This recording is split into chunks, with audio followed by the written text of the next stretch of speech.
freeze my wages, send my only son to Vietnam. You see what happened there? He give me second-class houses, second-class schools. You know, all colored people in this country got to be second-class fools. And it's true now. That's the truth now. It's the truth now. Hey, but I got something on you. I know how to leave you.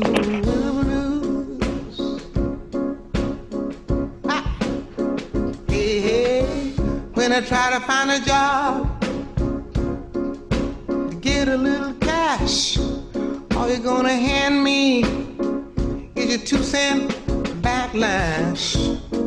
But the world's big, big and bright and round, black and round, full of other folks like me who are black, beige and brown.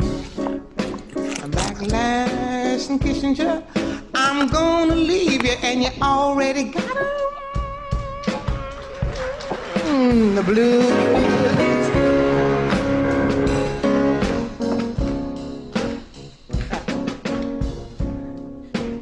Give the drummer some.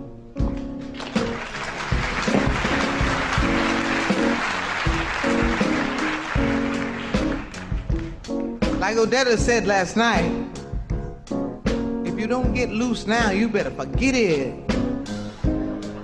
'Cause you ain't got much time. None of us do. I think the Rolling Stones say we got 5 years. My daughter tries to find a little job to earn a little cash. All you got to offer her is your stupid, same stupid old mean backlash. But the world is big, I saw it, big and bright and round, and it's full of other folks like me who are Japanese, black and beige and brown. Oh, Mr. Backlash, you're not the only one. That's what you've been thinking. I'm gonna leave you. I'm gonna leave you. I'm gonna leave you with the blues. Oh, yeah. Get it, get it, get it, get it, get it, get it, get it, baby. Yeah.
I'm gonna tell you now, Langston Hughes died.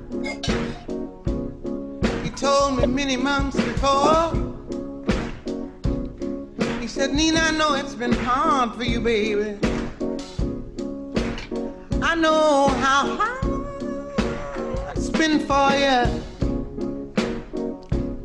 They never wanted to accept you. Black. You see that brother down there looking up to the ceiling? And white, they're easier. The blacks, never, never.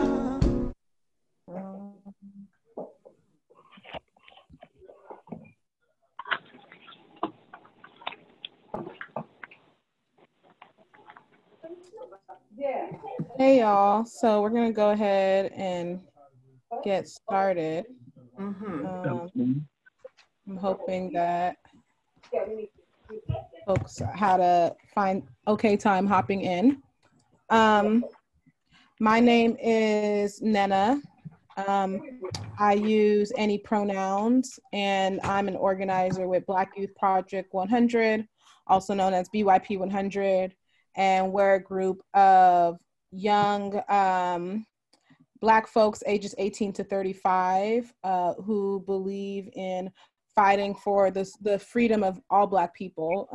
That's the social, political, economic freedom of all Black people. And one of the ways that we see this happening is through the abolition of jails and prisons. And not just the abolition of jails and prisons, but also the abolition or the getting rid of the conditions that make jails and prisons necessary. So issues of poverty, issues of lack of access to healthcare, lack of job opportunities, lack of interventions to gender-based violence that happens to us in our community. And so we are Black feminists, and we believe in centering the lives and the experiences of those who are marginalized even within the Black community. So that's trans folks, queer folks, undocumented folks, poor folks, young people, our elders, disabled folks, and all the different groups of people who have been marginalized within our society. And really excited for us to be here, and really excited to be here in partnership with the People's World and also Claudia Jones School for Political Education. And gonna quickly pass it to Dante to tell us a little bit about Claudia Jones School of Political Education. All right.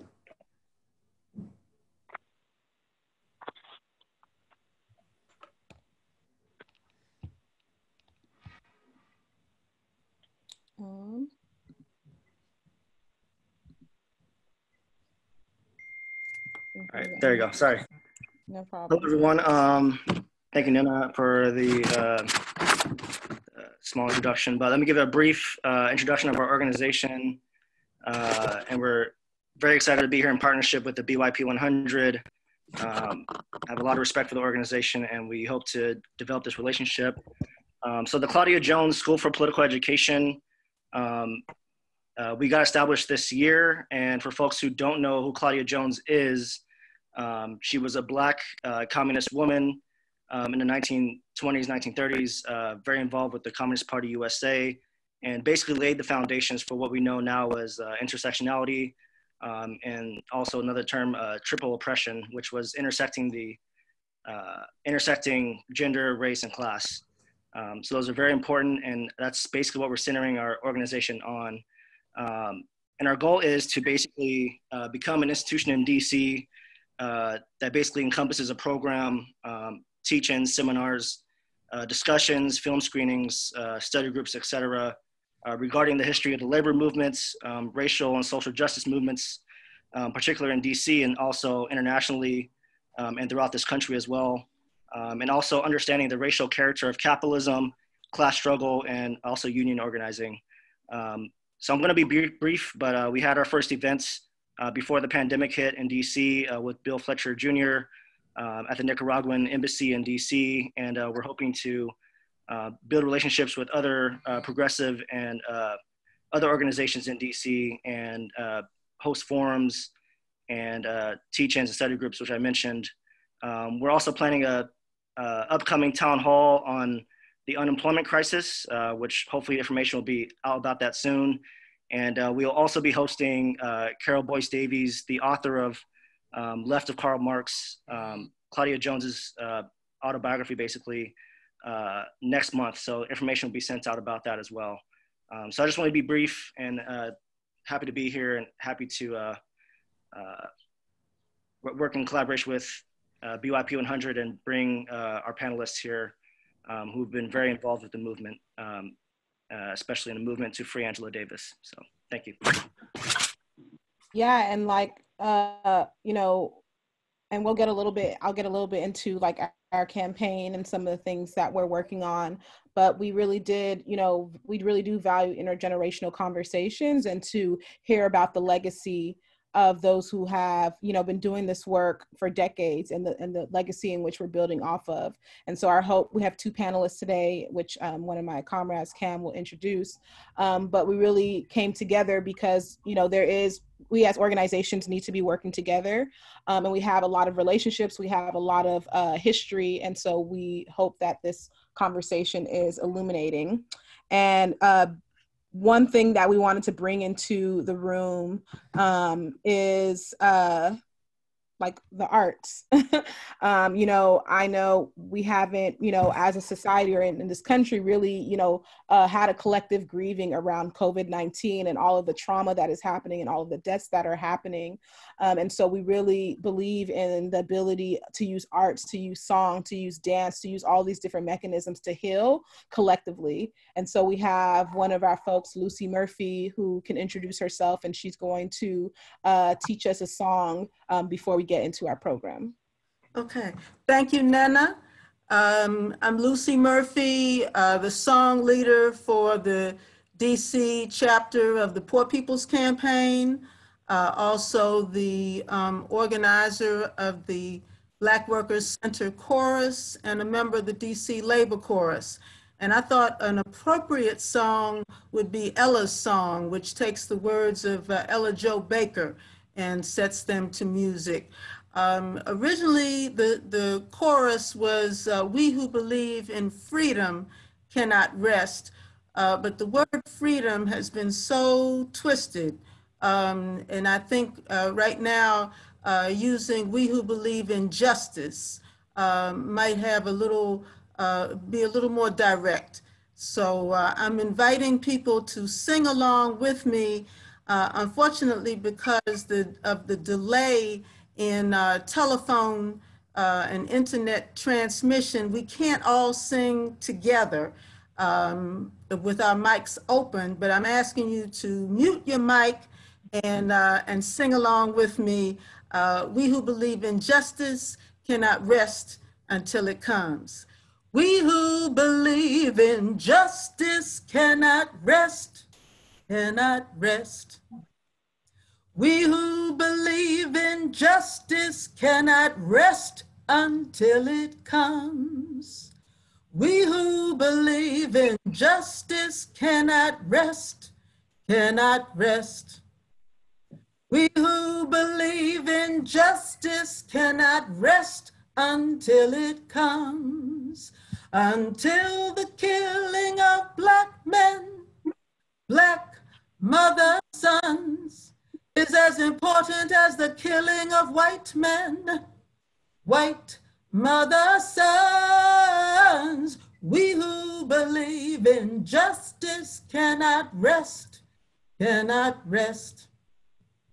We who believe in justice cannot rest until it comes.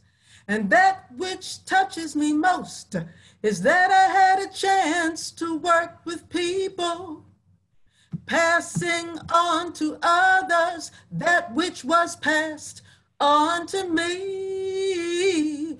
We who believe in justice cannot rest, cannot rest. We who believe in justice cannot rest until it comes.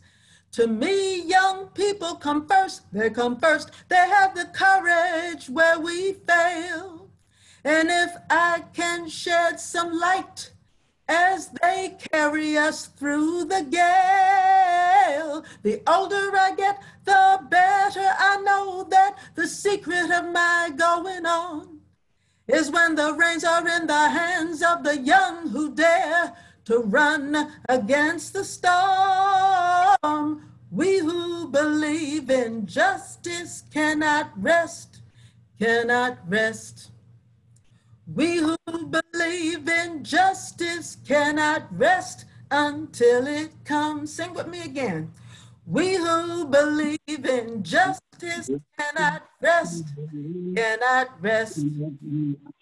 We who believe in justice cannot rest until it comes.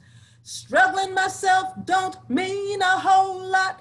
I've come to realize that teaching others to stand and fight is the only way our struggle survives.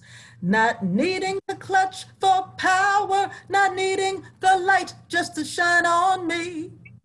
I need to be just one in the number as we stand against tyranny. We who believe in justice cannot rest, cannot rest. We who believe in justice cannot rest until it comes.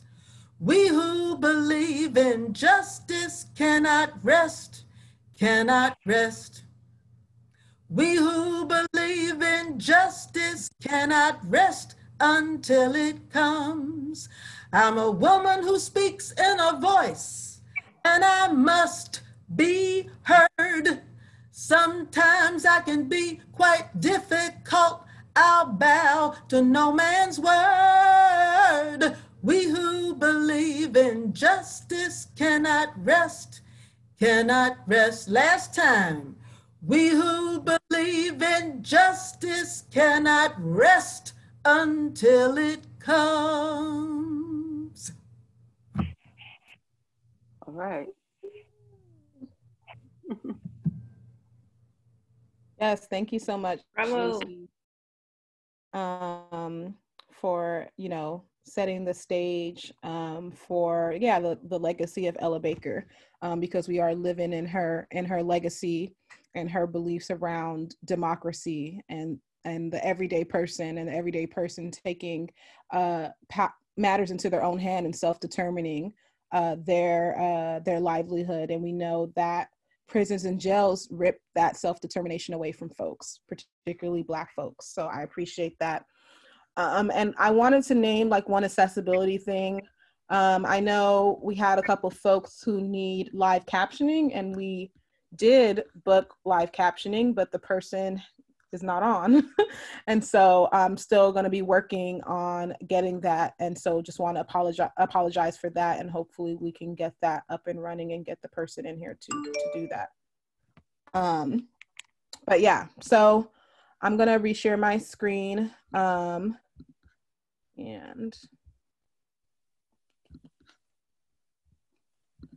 so we did our introduction and a song by Luci, and then I'm just going to quickly go through history of DC jail, and then we'll go into our panel discussion, and we'll have about 40 minutes for the panel discussion, and then we'll open up for 20 minutes for Q&A from the audience, and then we'll close. Appreciate y'all's patience. So what is abolition?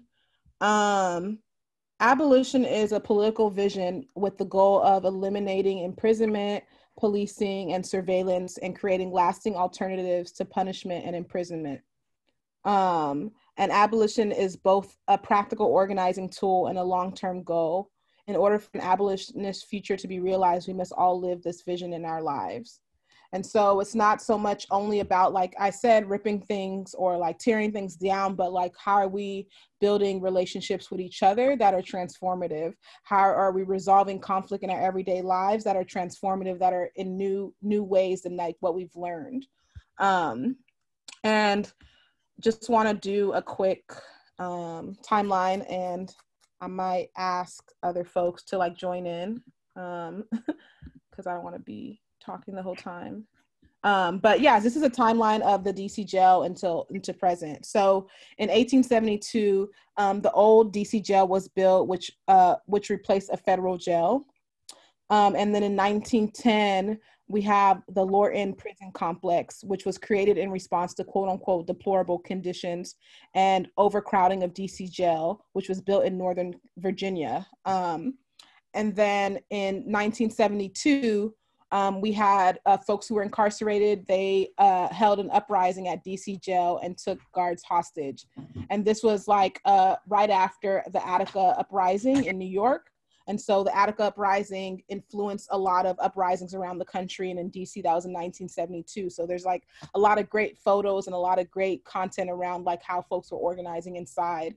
And you know, their main demand in 1972 was not to make the jails better, it was for everybody in the jail to be released. Then you have in 1976, the Central Detention Facility opens in DC. And then I think that's doubled. Okay. And then in 1997, DC is $700 million in debt. And so the Lorton prison is described by many as violent and poorly managed. And then the Revitalization Act gives federal government control to many city operations, saving DC money, and creates a pathway to closing prison. And then in 2001, the Borough of Prison gains control of those convicted of felonies. And so, as some folks may know, DC does not have a prison. So the prison that was here was in Northern Virginia, which is the Lorton prison, the prison complex. But in 2001, the federal government took control. And so folks who are convicted of felonies or folks who are spending more than 1 year in jail are sent all across the country into different like facilities and are not housed in DC. So that's something that's like, I guess, unique about DC.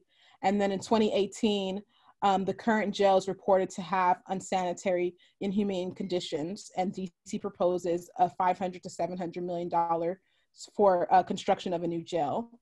And I would love for folks to drop in the chat, like if they see any like patterns,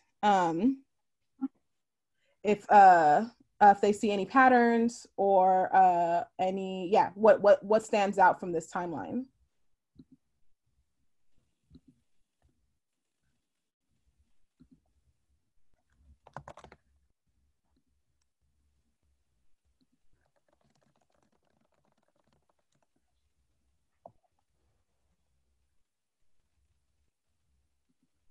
Yeah, so I see someone say the idea of better conditions is used to justify the new construction. So we have from 1910, right? That's been the narrative. It's like there's really bad conditions, so let's build a new facility. And then there's really bad conditions and let's build another facility. And so I see someone say money. If you want to say more about the money thing.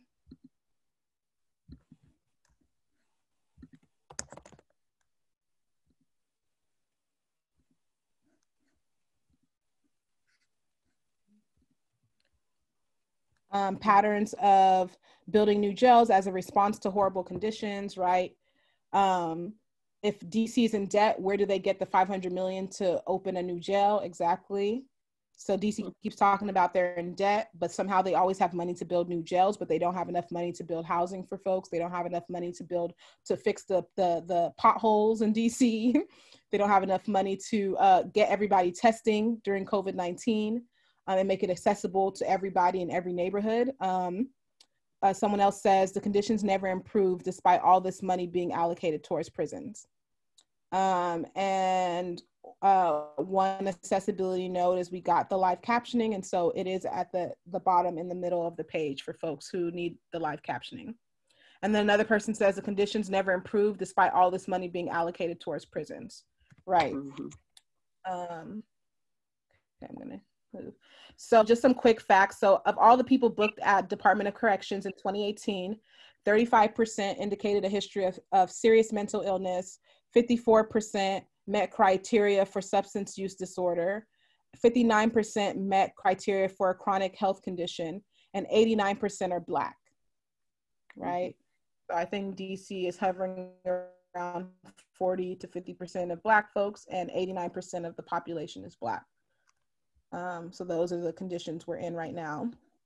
And then wanted to give some context of what's happening with COVID-19. So one thing that we are like uplifting as BYP 100 and as this Writer No New Jails coalition is that you cannot social distance in a jail or prison, right? The ask is being that folks wear masks, that folks social distance, but that's impossible to do when you're in a cage. It's impossible to do when you're in a cage with other people. It's impossible to do when there's workers, quote unquote workers who are coming in and out of the jail every day and interacting with the outside and then bringing the virus into the jails. And so right now there's been, the most recent data is there's 186 people who have tested positive in DC jails and facilities, and one person has died, one of the folks incarcerated. There's 791 folks who are quote unquote in quarantine in DC jail. There are 10 young youth who are tested positive in the DC youth jail. and there are 44 youth in quote unquote quarantine within DC youth jail. And there have been calls and demands to release folks who are incarcerated. There's been a lot of lawsuits that have happened. There has been inspectors that have gone in and basically refuted what the mayor and other folks who are in government have like articulated, which is like, oh, we're keeping people safe, we're testing folks, we're giving folks soap, right? People don't have soap, people are unable to change their clothes, people are unable to take showers. These are things that are ongoing, that are happening in DC jails and in the DC youth facilities and also the DC halfway houses. And so, you know, folks are fighting all over the country to like release people, because we see that jails and prisons are like a petri dish for this, right? And we see like the overrepresentation of deaths happening in facilities and people suffering because of the lack of the political will to release people. And though the number has gone down of like how many people are incarcerated in DC, it's been very incremental and very small. And then just wanted to uplift 3 demands. So there's a demand to release people, all people from DC jail, to stop the spread of COVID-19. There's also a demand to stop the flow of people inside the jail, so stop arrest. You know, because we also know that there's been an increase in policing in DC, and that if you see all these videos popping around, like the police officers are also not wearing any protective gear. They're not wearing any masks, they're not wearing any gloves, and yet they're like spreading the virus to other people. And then we demand healthcare and dignity for our most vulnerable communities. So that's guaranteed free healthcare access for anyone remaining in the jail, the elimination of punitive measures such as solitary confinement, because that's how they're dealing with this COVID-19, and eliminate forced labor for incarcerated folks, and a whole host of demands.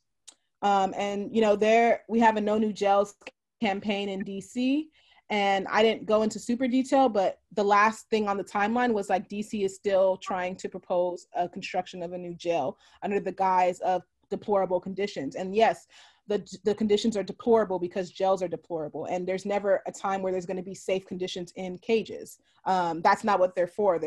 They're to punish people indefinitely. And so there's a lot of campaigns going around, and wanted to uplift in San Francisco.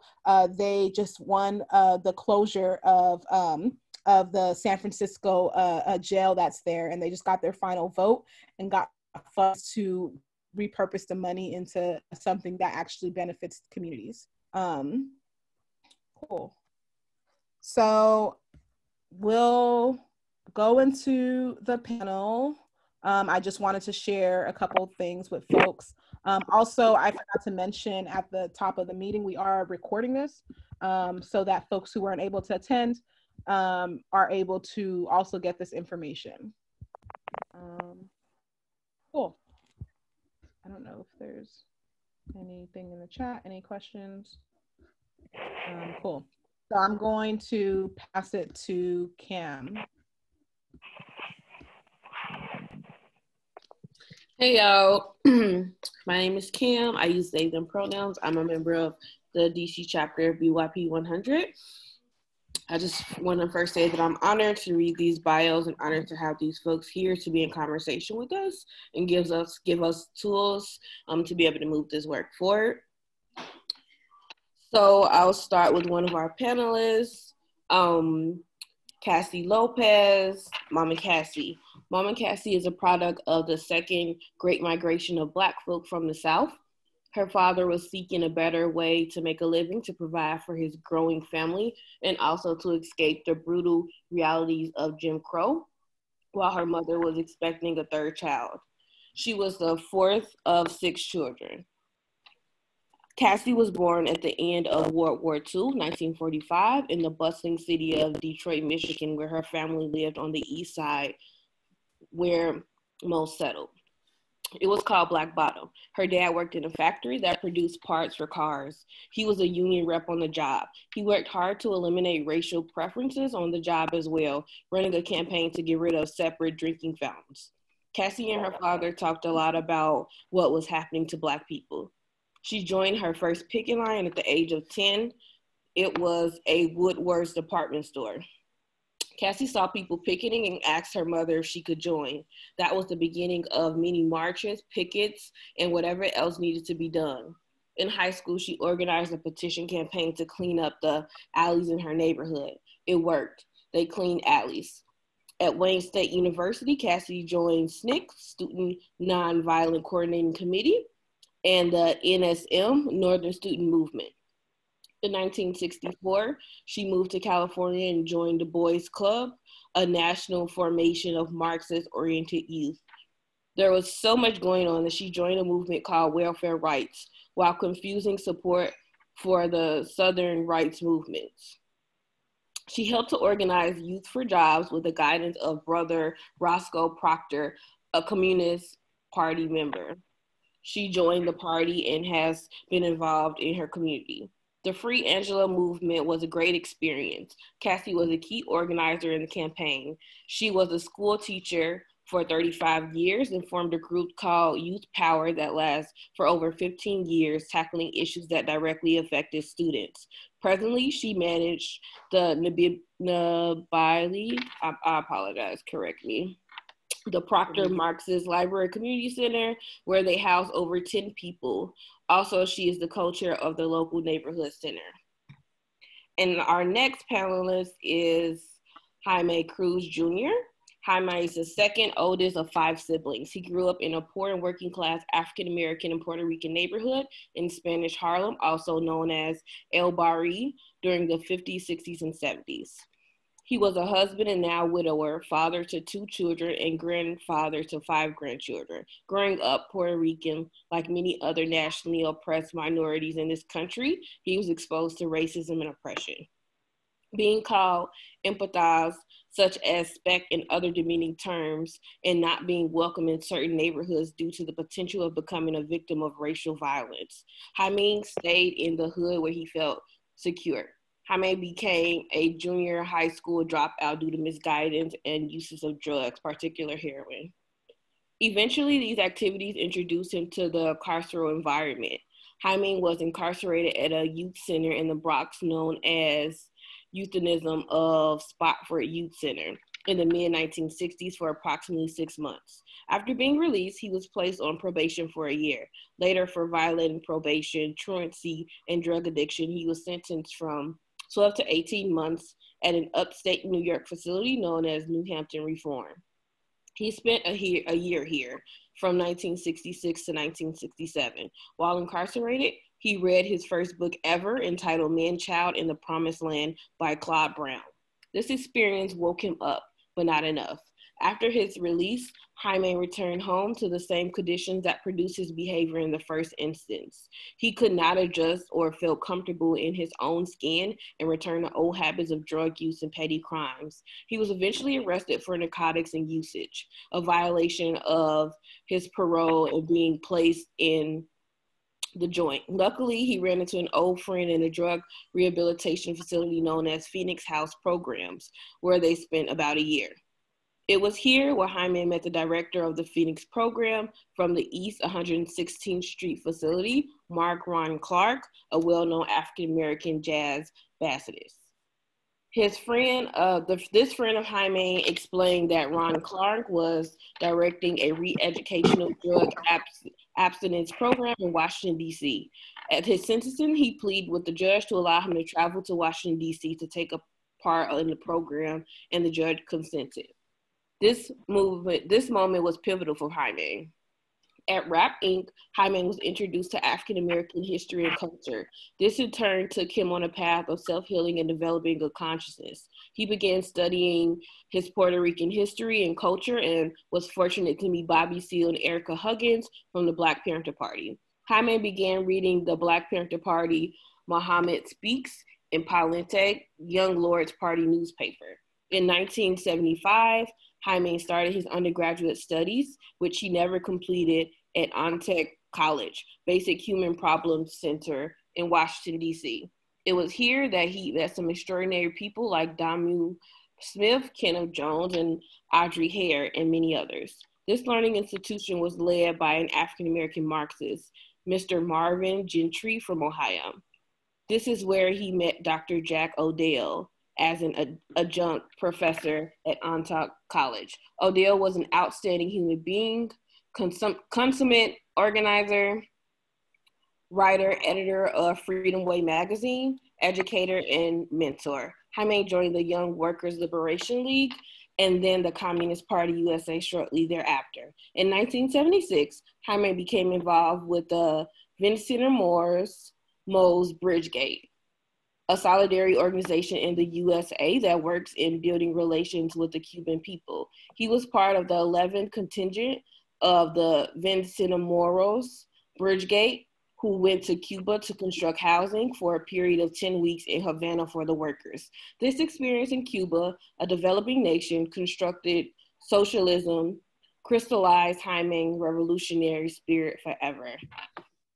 Excuse me, Cam, that's Venceremos Brigade. Thank you for correcting me, Luci. Yeah, and a lot of us have been on that brigade. Thank you.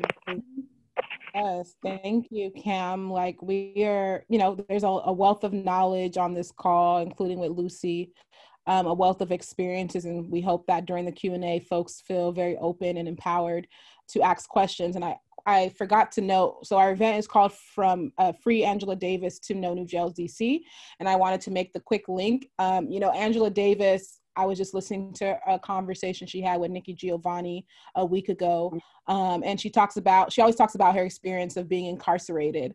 And, you know, somebody asked her if she was afraid, and she's like, yeah, I was afraid. I had fear, but what kept me going was that people were writing letters to me and people were organizing all over the world for her and for her freedom. And so that really propelled her to commit her life to abolition and commit her life to struggle, is because of the ways that showed up for her when she was incarcerated. So the Free Angela Davis campaign was really instrumental and pivotal to present day abolition. And Angela Davis, along with many others, have really been the voices and the architects of our abolition movement. And so we wanted to connect folks who were organizing around Free Angela Davis in the 70s and hear from them about how those experiences were and how we are learning from them and how we're building on that legacy. That, you know, there's so many people who worked on this that are not Angela Davis, but played really instrumental and pivotal roles. And so we wanted to give an opportunity to hear from them and connect it to our present day struggle, which is to the ending of jails and prisons, as Angela Davis has articulated in many of her works and her books. So wanted to give that context. And I'll pass it to Naya, who will be moderating our panel. And one more thing is Jaime is calling in, so we'll just hear his voice. And then Cassie, I put a spotlight on her so folks saw who she was, and she's joined us. Yes, thank you all so much for joining us. Exactly what Nana said is so important, that Jaime and Cassie are two of those people, and we are in for such a treat. And when Mama Cassie and I were talking briefly before this call, she was very clear that she wanted you all to hear that she was speaking from her spirit, and also thinking about where the drive to organize comes from, not just what happened, but that it was about something.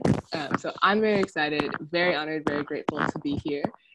So to start this conversation, we'll just give Jaime and Cassie each about 10 minutes to kind of share their story, with the grounding of thinking about how their abolitionist politics has formed. And a lot of that for these two people, I think, has been through youth organizing.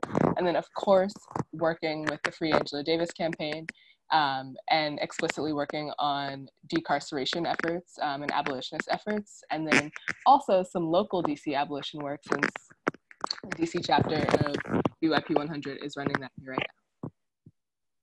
And Naya, I think you're rubbing against your mic. Okay, I'll take that.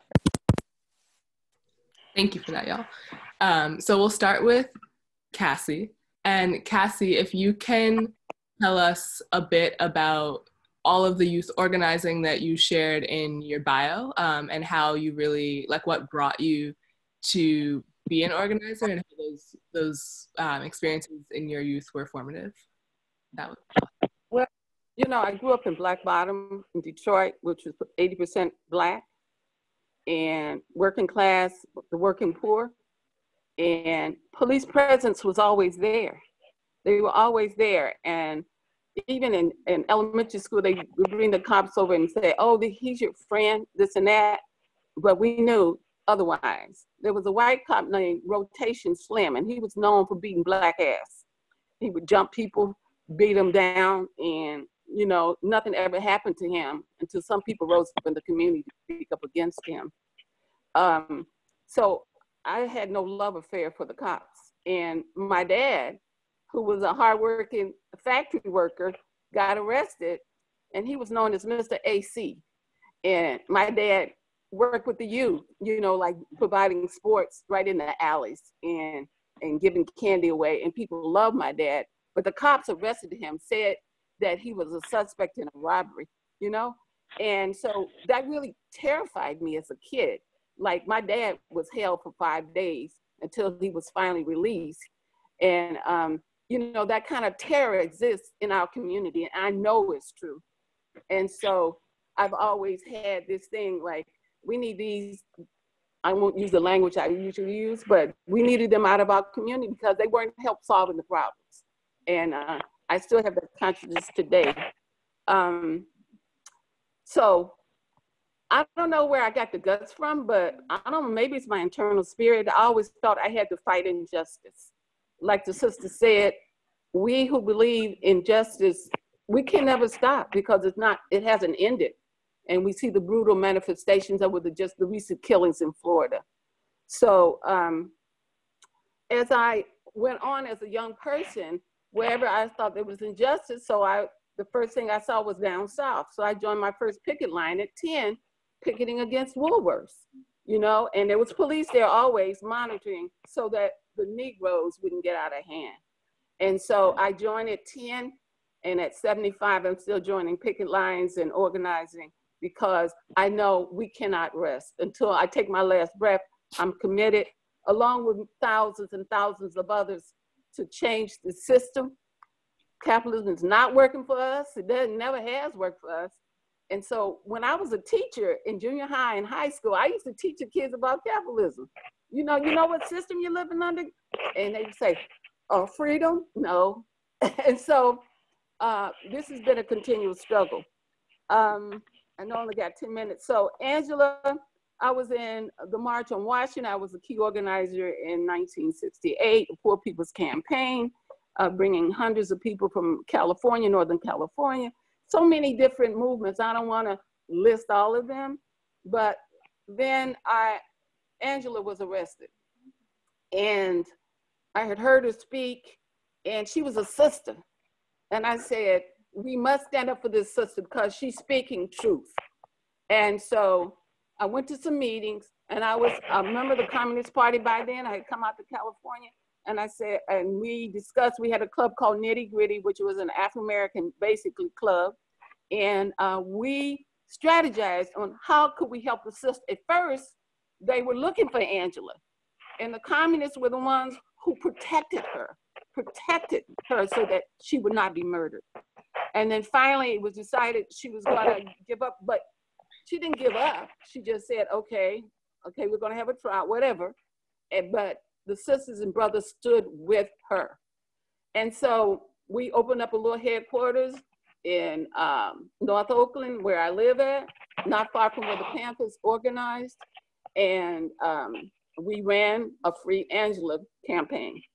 The campaign at first was Free Angela, but from Brother Winnie, who was head of the Communist Party, a blind comrade who had sight and vision way beyond us young folks, said it should be bail for Angela.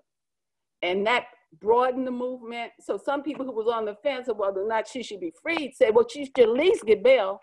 And a $100,000 bail was put up for her, I think by a rancher, somebody who had a vineyard. But anyway, they gave money, and we had to stand guard for that man who gave the money because people threatened his life as well.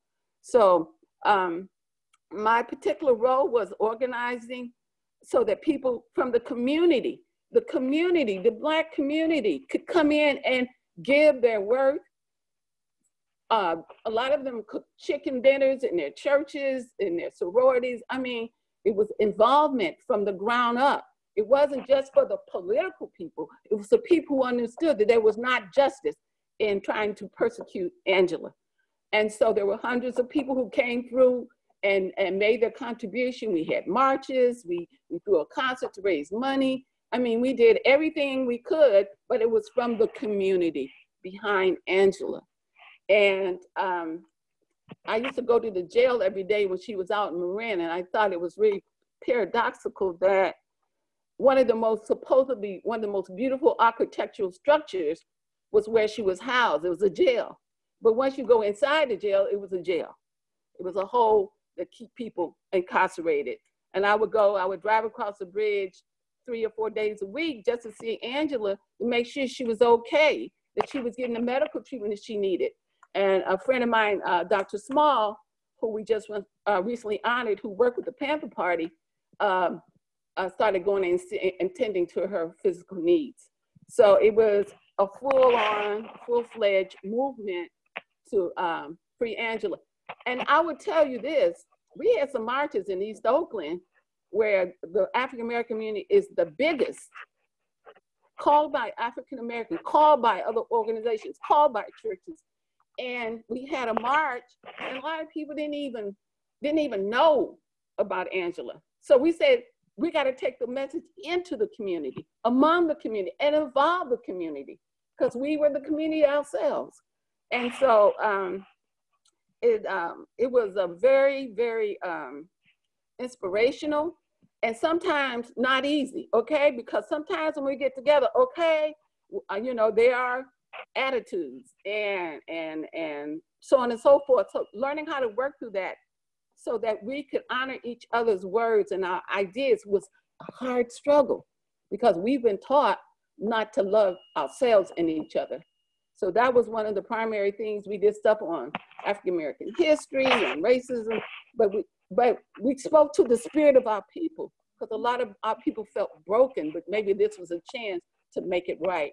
So I think Angela's, the movement around, you know what? I didn't know how many people around the world loved Angela and supported her, not only from the socialist countries, but from capitalist countries. There was hundreds and thousands of pieces of mail. They're in like sacks. You know, people coming, you know, just sending her cards of love and adoration and support. And so it's the international struggle and the local struggle that came together, plus a brilliant legal team with Angela, who was brilliant, to ultimately free her. So that was a great experience. I can talk about it later, but I know we got another speaker, so I'm just going to leave it at that. Peace out. Yes, thank you. That was so much already. I'm really hearing you emphatically say that this was a movement of people, of community, for a community member. And I love that you said we spoke to the spirit of our people, because a lot of us felt broken. I'm hearing that this was an opportunity to build, an opportunity to create and like fight for what you thought was worth creating. And that feels deeply important and resonates and feels like something that is a lesson across time, like something that's continuous. So I really appreciate you sharing that with us. And just thank you for the timeline of work that you've done too. I mean, picket lines at 10, like, yes, absolutely.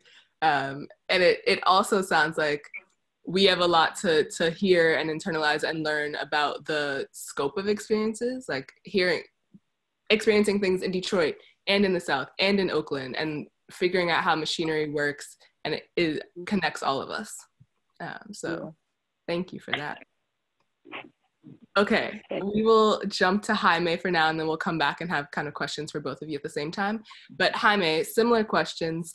If you can definitely share stories about your youth organizing work, and especially about work with international solidarity, and who you were influenced by and what brought you to join the Young Workers Liberation League, which was the youth wing of the Communist Party, and how your abolitionist politic was formed in those ways, and maybe in others.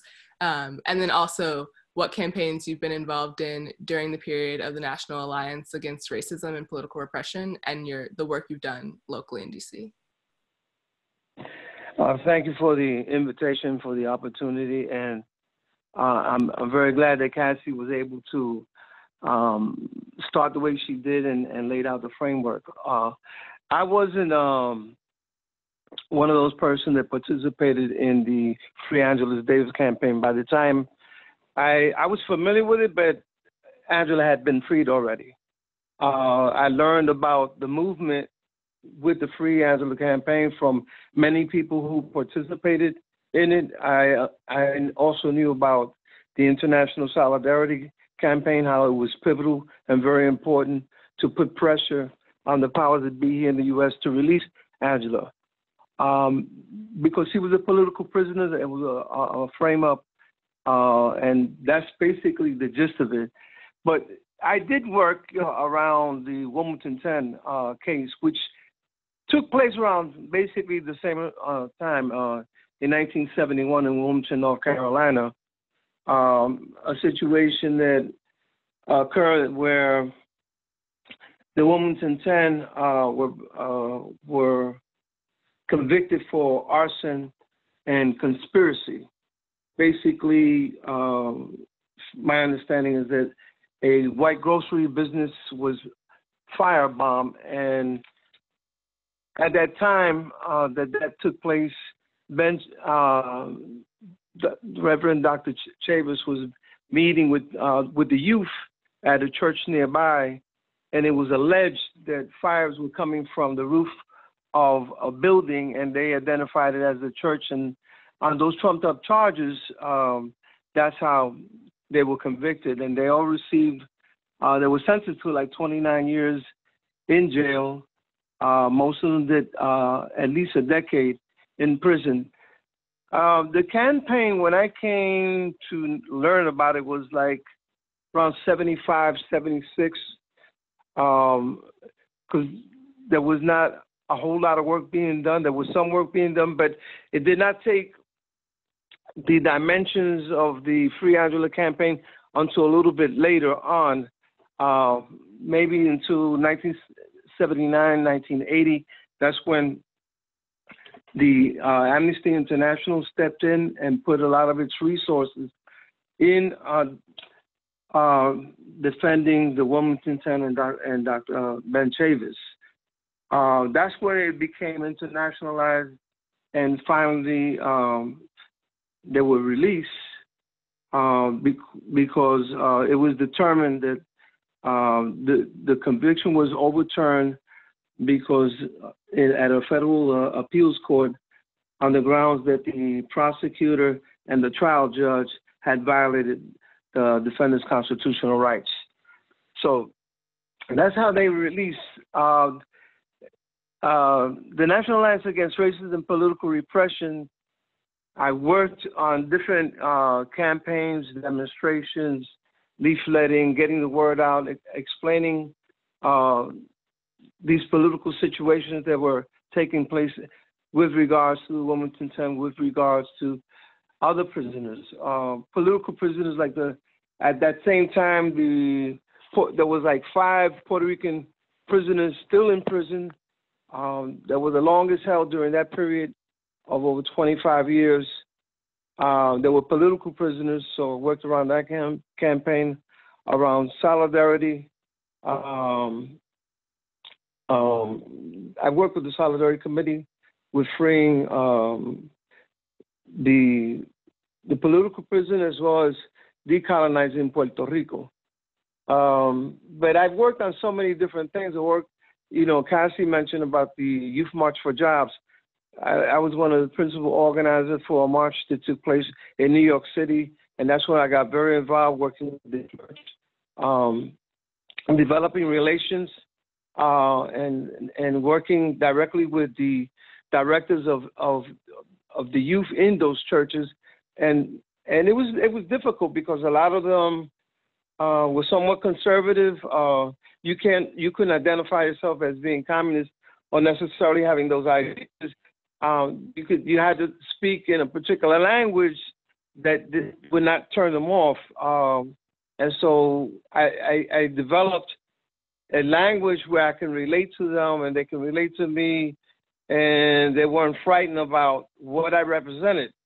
And so I did work with organizing youth around youth legislation to deal with the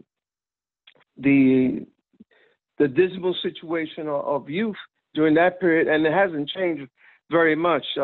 Youth unemployment back then was like 15% nationally, but when it came to nationally oppressed youth, Black and brown folks, it was like 30, 35, 40%.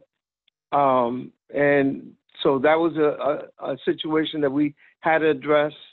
We created lobbying situations where we trained youth on how to approach the congressional representative, the things that they had to point out, pointing out statistics and what they needed in terms of jobs for the youth in the congressional district that they lived in. And like I mentioned in the introduction, I went to Venezuela and participated in constructing housing for the Cuban people. Did that for a period of 10 weeks. At the same time that I'm observing and talking to the Cuban people and learning about what socialism actually looks like, and how that is really real. I had a real notion that was kind of idealistic. I thought that the revolution would come about, and in 20, 30 years be liberated, and that we wouldn't be dealing with the things that we're discussing today, dealing with the abolition of prisons, dealing with racism, dealing with unemployment, dealing with all the issues that have already been mentioned already. So I'll leave it there. I think I'll wait on the questions and answer period. Maybe I can address things a little bit more concretely. Sure. Thank you so much for sharing.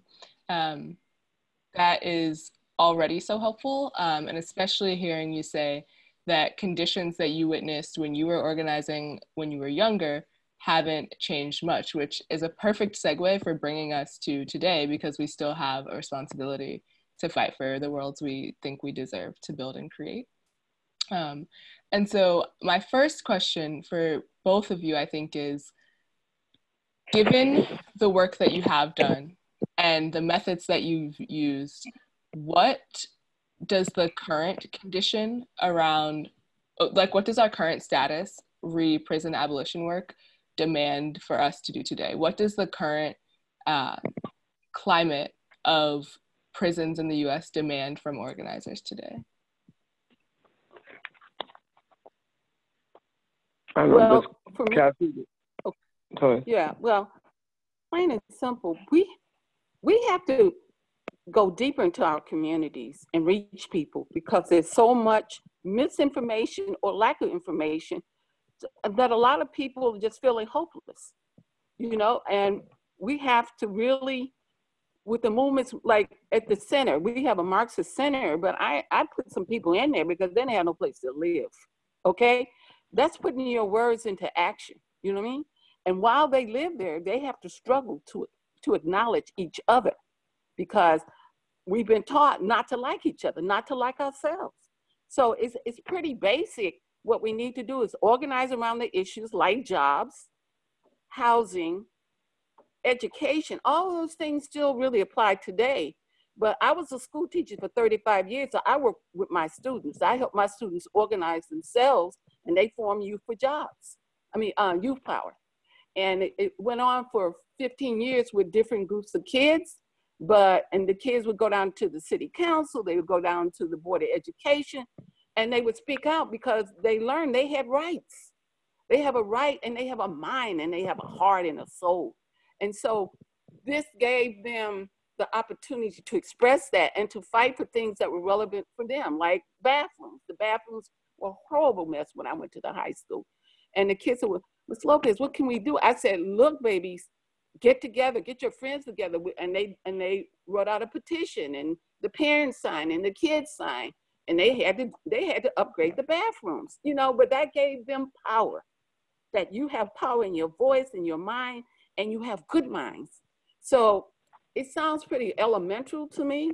I mean, maybe it sounds elementary to people, but really we have to educate our people about their rights as workers. We produce the wealth of this nation, but we get very little pieces of it. We don't really get it. You know what I'm saying? So that's what I feel. Speak to where people are at and help us together. I agree wholeheartedly. It's about developing relations and learning how to speak to people, not at them, but be able to relate to them where they're at, and empowering them. And you empower people, especially young people, by educating them, by providing resources. For example, you know, a lot of people feel a disconnect. A lot of people don't get concerned about our brothers and sisters who are in prison because they feel well, they're not in a life of crime, so they don't have that negative behavior, as if somehow them being in landing in jail is not a possibility. When you consider, you know, the police killings of Black and brown youth constantly, it's an everyday occurrence all over the country. You know, we have to educate people that this is something that's happening now and constantly it needs to change. And the climate that we're in is of great fear. It's like they have a license to kill, and unabated. They're being challenged, but not being challenged enough. And I think that needs to be exposed, and people need to really demonstrate that in the way that my generation demonstrated, fearlessly, because youth are the shock troops and can bring about the kind of change in a very short period of time once it takes hold of people's minds. And the biggest thing is to educate. That's the reason why we created the Claudia Jones School. It's this Black woman from Trinidad who was an immigrant in this country, became a national leader within the Communist Party, was a theoretician, was a writer, was a journalist, was a fighter. And in that spirit, we're trying to share that and hopefully inculcate that spirit, so that spirit of struggle and solidarity can take shape in this country, and we can take back this country because it is ours. We are the ones that produce the wealth, as Sister Cassie say. So we have to change the whole paradigm to reflect us, you know, so that this government, when it talks, the representatives in Congress and senators talk like, you know, they're there representing us and they're working for us. But that thought process, people don't think about it in those terms. People have no well, the problem is there's no political culture in the U.S.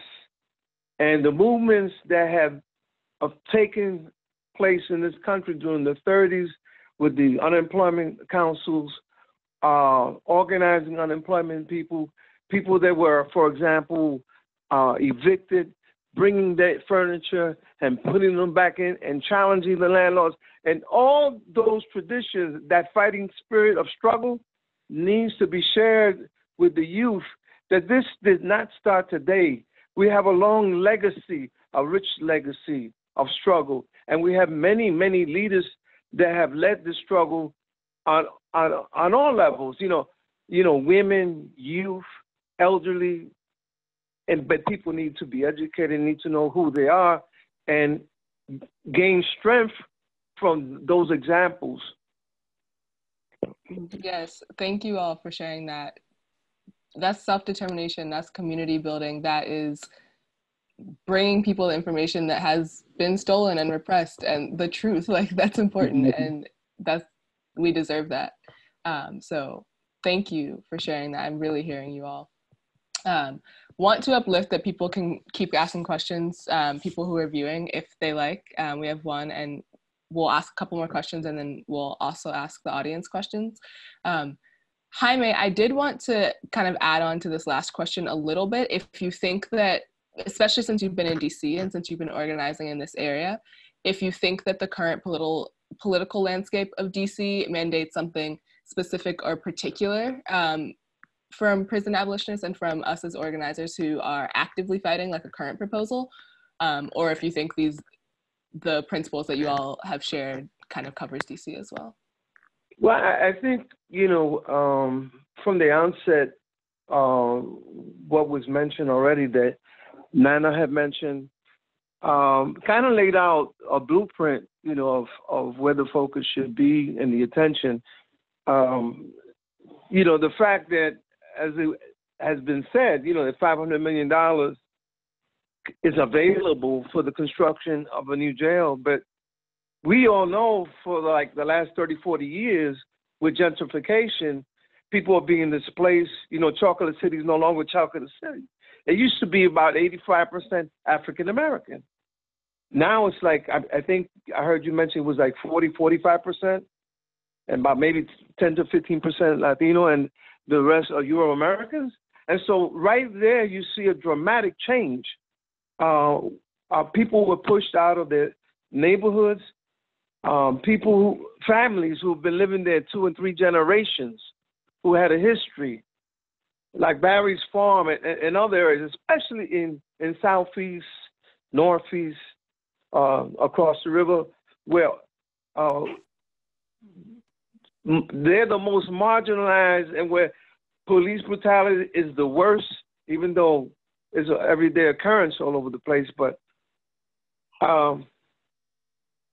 that's where the focus should be, on housing, on schools. They're closing down schools. They're defunding public education to set up charter schools to privatize everything. They're going to, so these public schools that have a tradition of generating intelligent, sharp minds who have made contribution in this country, it's all being eliminated because this system that we are living under, that is what is dictating that everything has to be privatized. And if it's not privatized and promoted by profit making, then it's not worth anything. And that's not true at all. We have to focus and reprioritize everything and focus on developing conditions for working people, poor people, addressing health issues, housing, education, daycare especially is so high. So there's so many things to discuss. So that I think what was laid out, I should say, is the blueprint. And as the struggle deepens and new things happen, we have to adjust and change gears to address the issues that we're dealing with at the moment. But there has to be a strategy, and we have to develop a plan, and tactics have to be implemented. It's interesting that Cassie mentioned Henry Winston, and I always remember this. They said, and there's that he stated, "They have robbed me of my sight, but not of my vision." And we have to have a vision ourselves. And I think you laid that vision out in terms of what abolitionism is all about, abolishing prisons, what that looks like. And we have to make that come true sooner than later. Yes, definitely. Every day counts.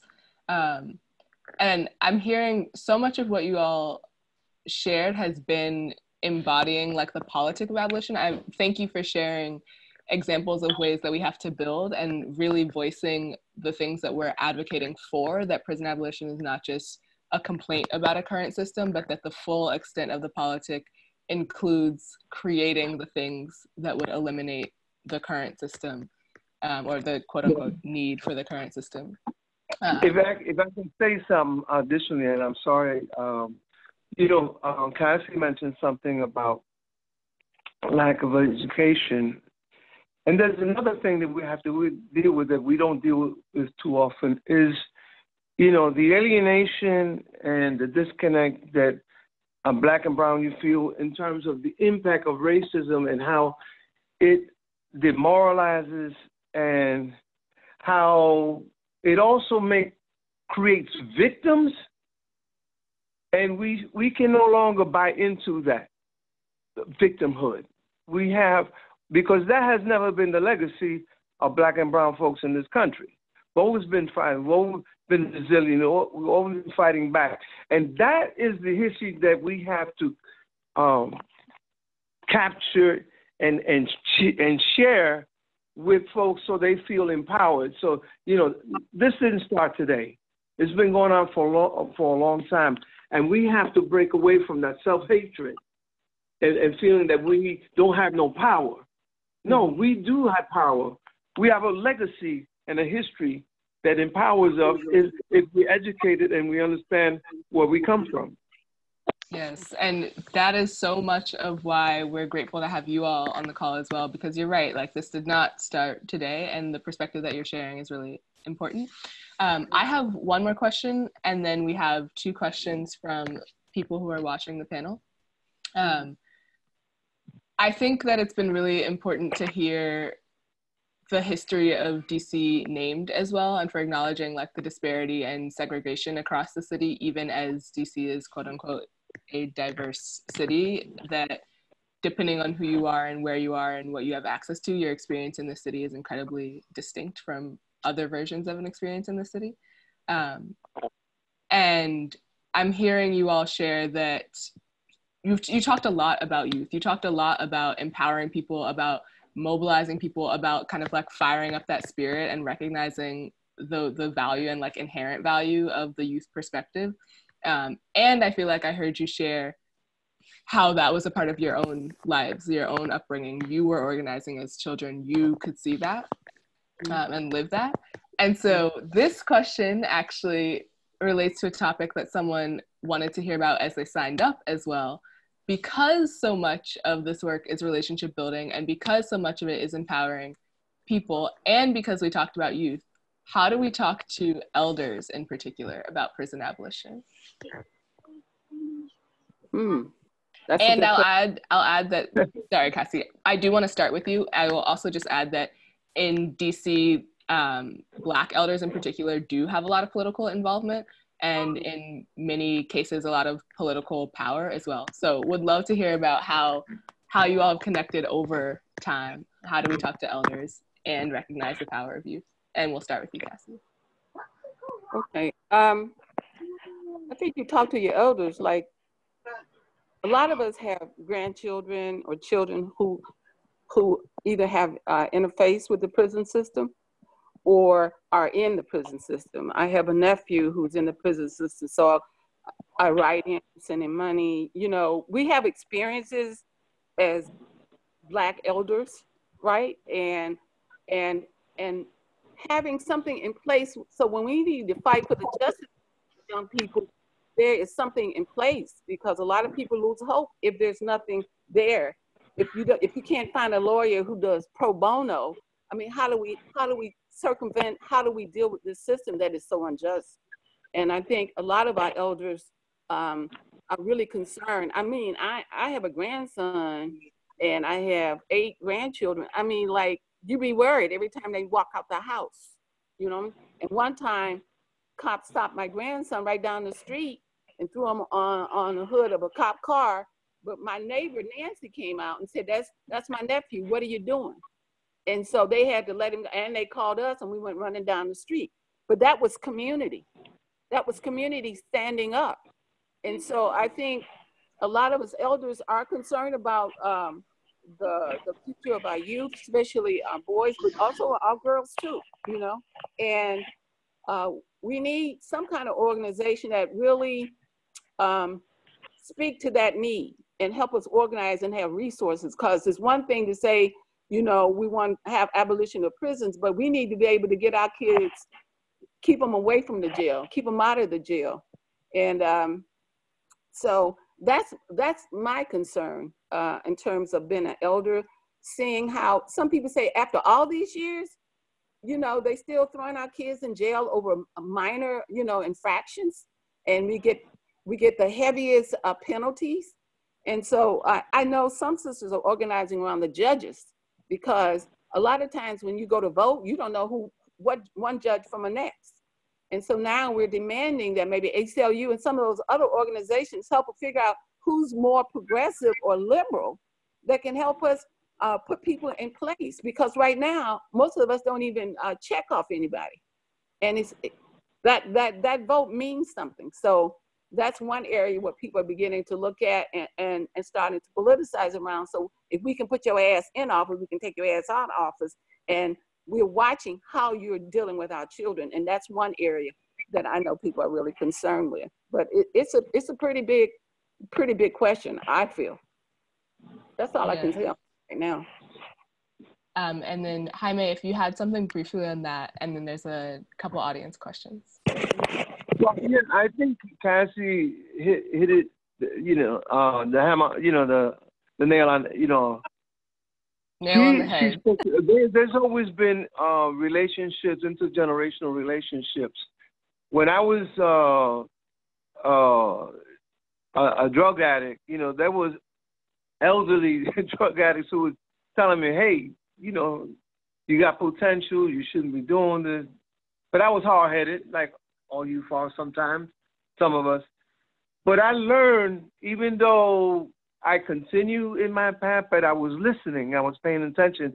And I had a desire, I said, I can't be doing this, and I can't, because I know that I'm going to either die or end up in jail. So I decided to do something about it. And it's the elders that are the ones that are always looking out for young folk. Now, there are organizations that we need to build for the elderly. As Cassie was saying, you know, we're grandfathers and grandmothers, and we have grandchildren, and we have to keep an eye on them. And there's always that danger that, you know, you can't be paying attention to your grandson or granddaughter all the time. You can't be with them 24 hours a day. So something could happen. And with the police being the way they are, that, you know, walking while black, driving while black, driving while brown, you know, they're going to stop you and ask you questions with no reason to it other than, you know, you're black or brown.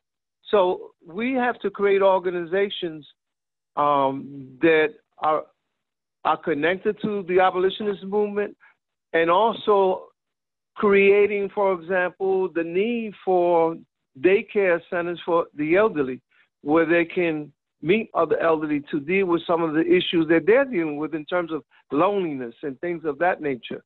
Mm-hmm. Bonding with other people, and in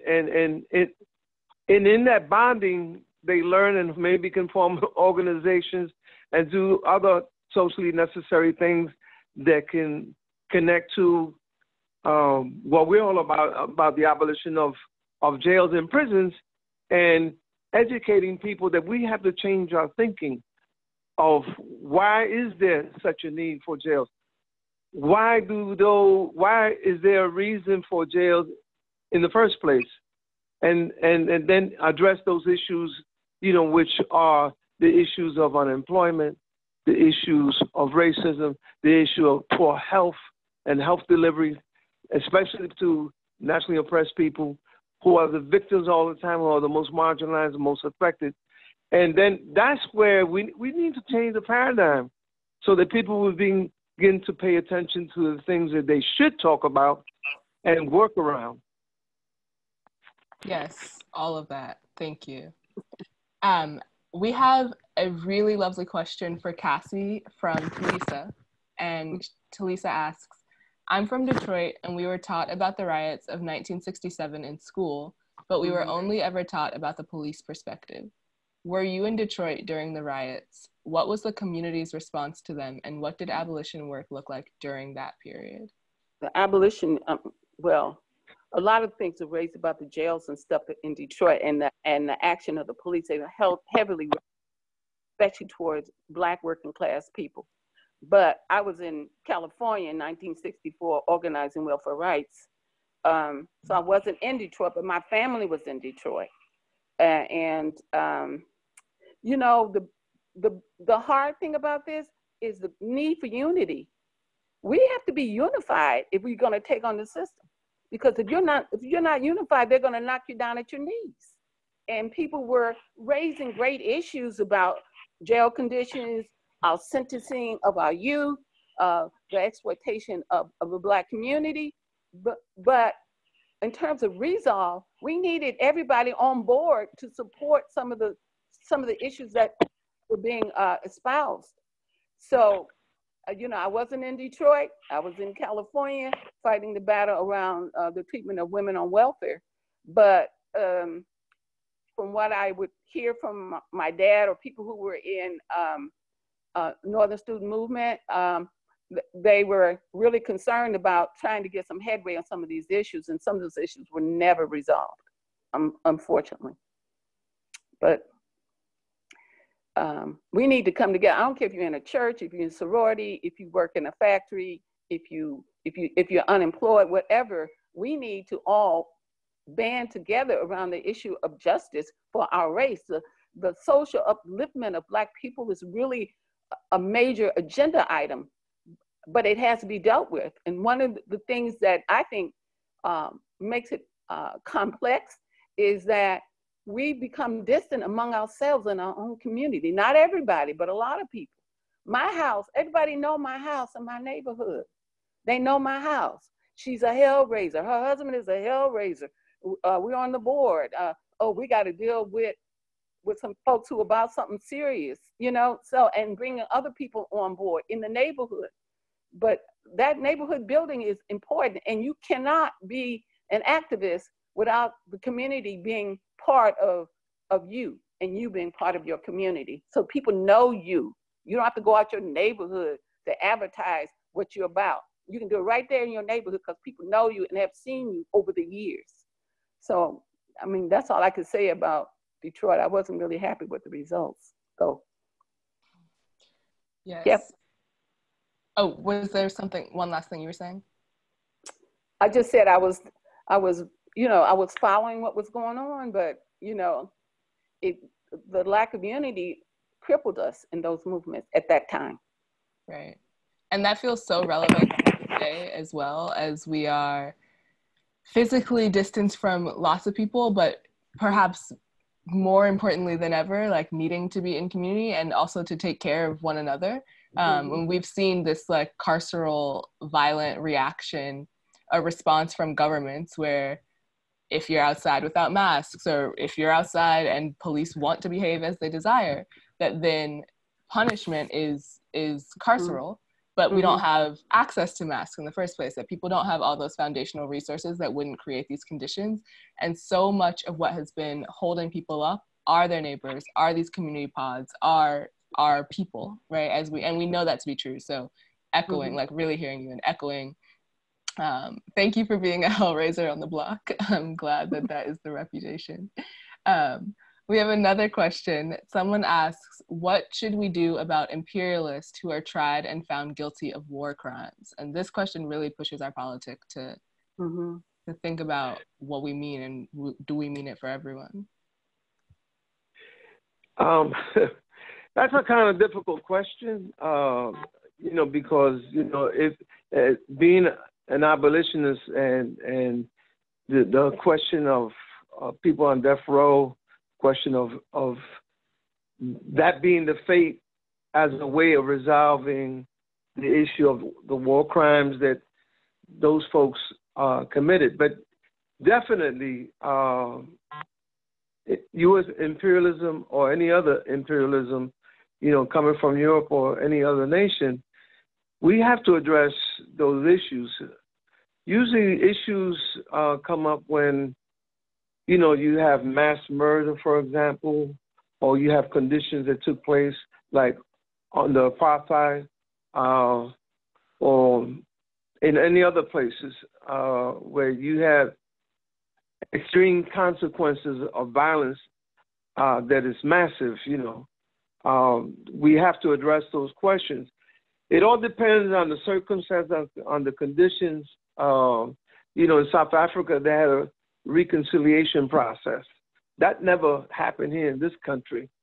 And we should take a page from that and maybe implement that in the process of trying to heal this nation. Developing relationships is crucial, and you cannot be afraid of the people that live in your community. You wouldn't be afraid if you talk to people and you say good morning. If you talk to them, you get to know their situation.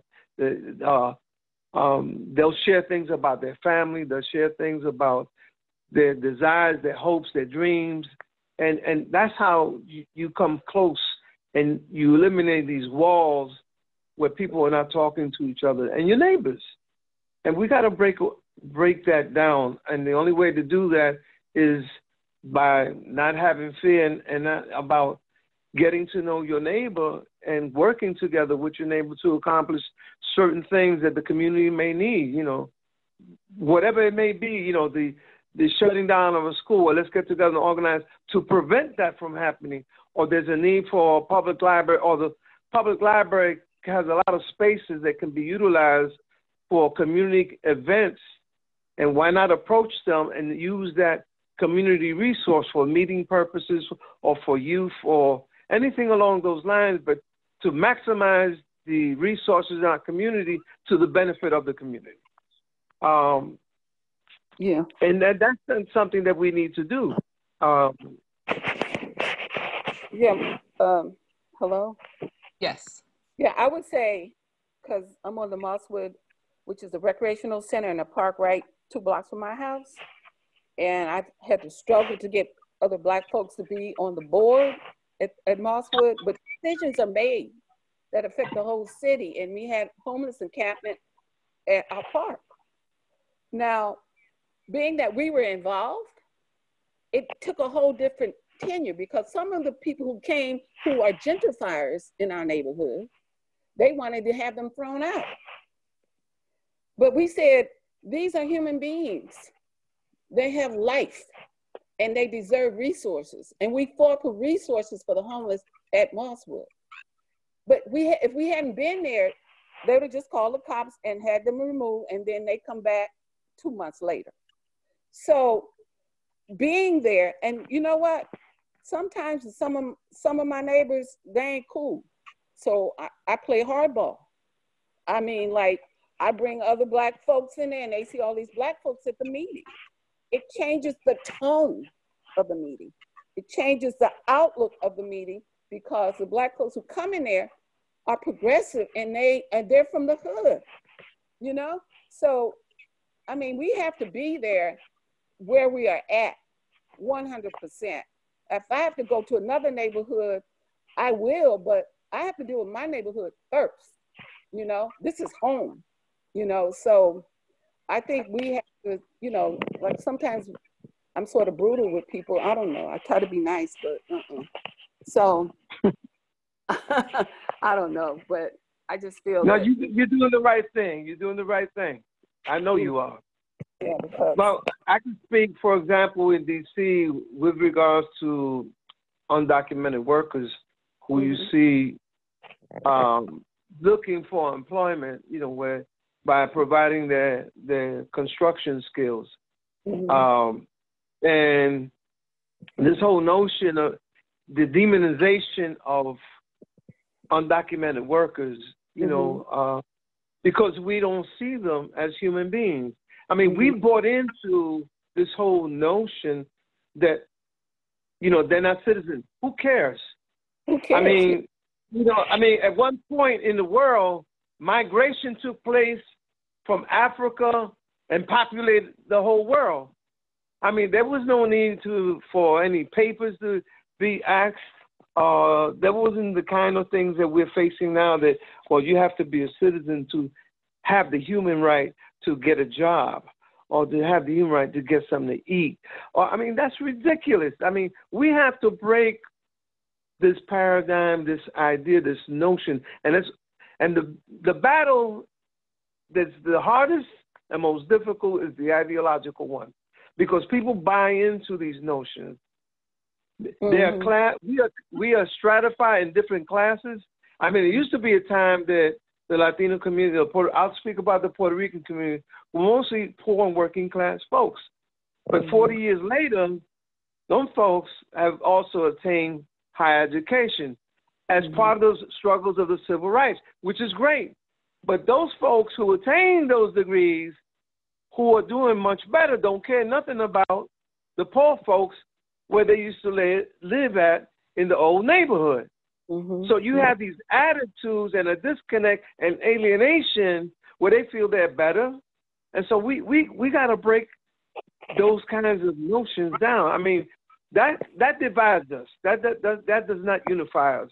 And we have to begin to educate ourselves that we can't buy into, it's buying into the, divide and conquer ideology of the colonialists, of the settler colonialists in this country.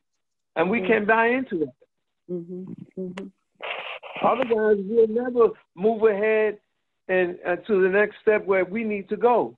Because these are the stumbling blocks that are preventing us from unifying the way that we've done on so many occasions.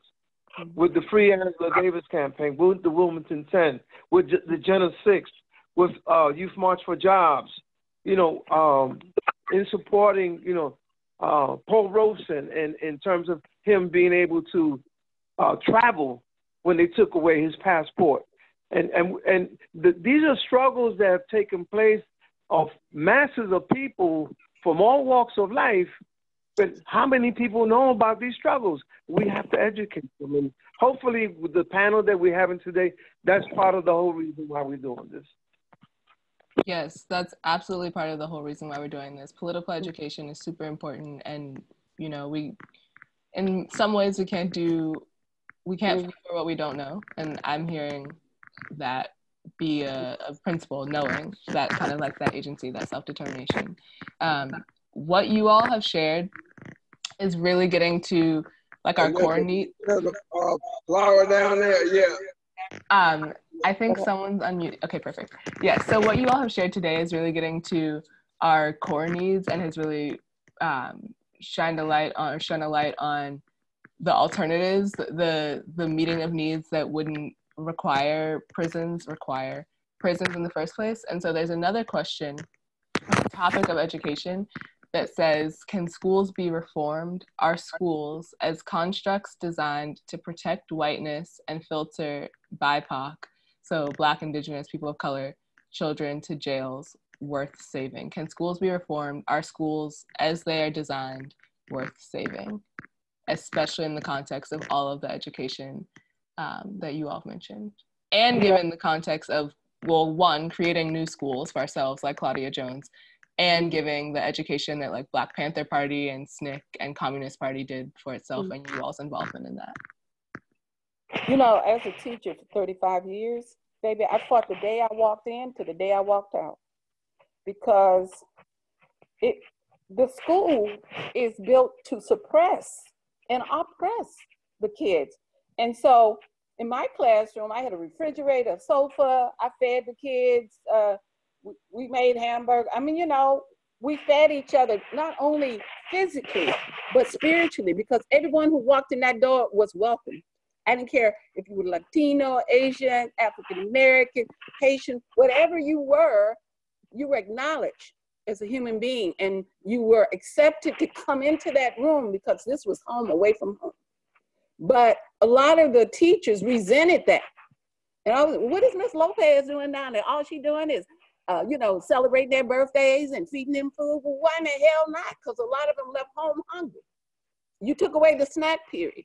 We organized around the snack period to bring back the snack period. You have to speak to that heart that is left alone and broken. You know, a lot of damage is done in the schools. I'm a school teacher. I'm still teaching, I guess.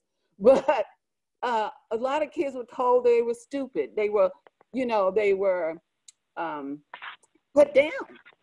And, you know, I would go to the teacher's room and say, what is this? Why you do this? Why did you say that? You know, I mean, no, so it has to change where the school embraces the culture we come from, embraces our history and teach it to each other, and that we learn to respect our history, learn to respect our hearts and our souls. If school did that, school would be different.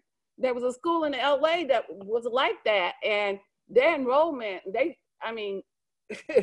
people was lined up to get into that school because they started in the morning with a prayer and just saying, hey, you know, they created their own prayer, you know, and they united before the day started. I mean, and kids didn't have to raise their hand. They could jump in a discussion. I mean, it was different.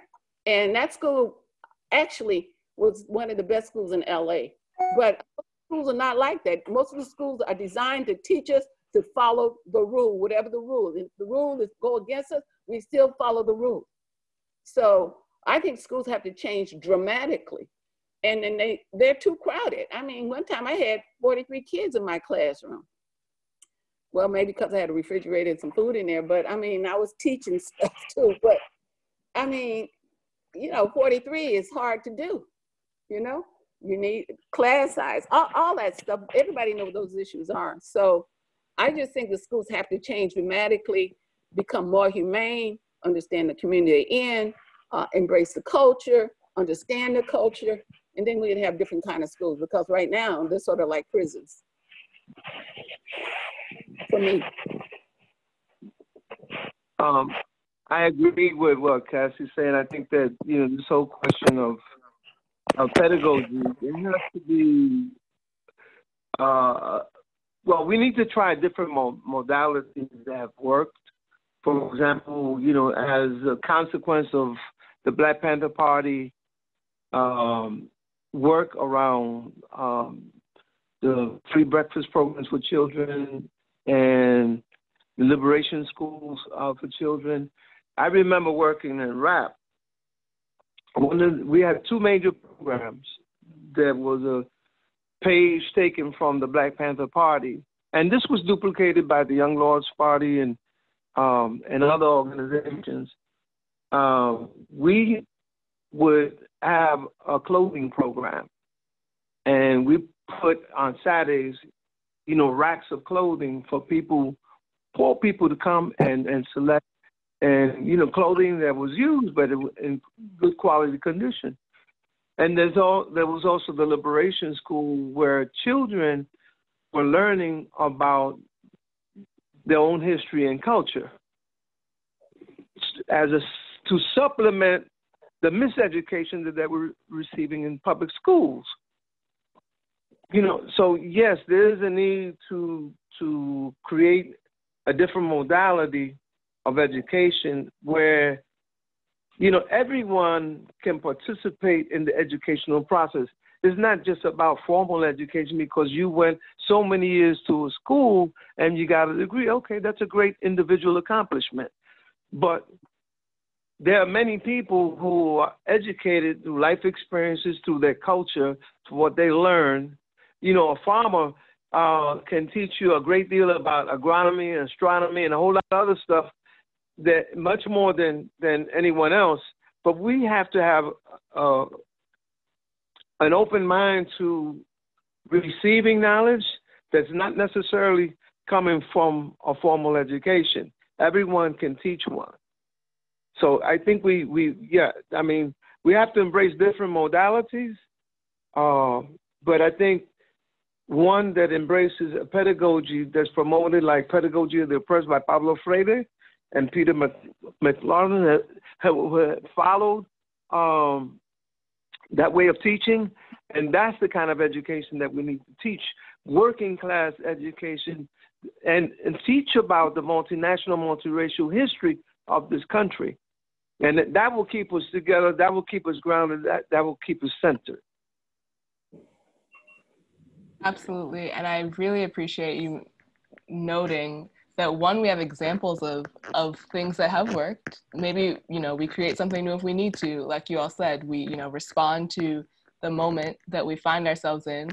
And we can also use the tools and the experiences that you have shared with us tonight to help us build something that we think is going to work. So there, yes, all of that. You've given us history and context, and you've also reminded us that these things are still happening right now. These are live.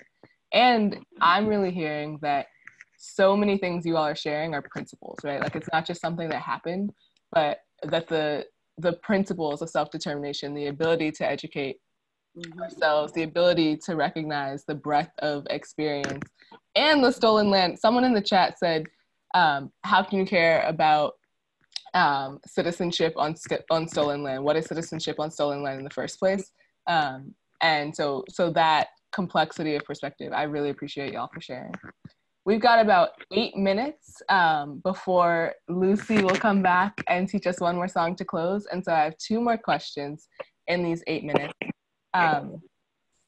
Cassie mentioned earlier that if we can vote people into office, we can also vote them out of office. And so I think that comment and the conversation around coming together to use our power to demand what we want for spurred someone to ask, how do we hold elected officials accountable? I think you stay in their shit, as we say out here. Electing people, like I ran for office, I lost by 126 votes. I got 10,000 votes in our district, which major. And I was a young mama then, but we ran a tremendous campaign on jobs and education. The stuff that progressives, actually the communists was raising at the time. And it was a wonderful campaign. My students, my neighbors, everybody worked on that campaign. And it was a great learning experience for the young people who were in it. And for me, I was young then too, actually.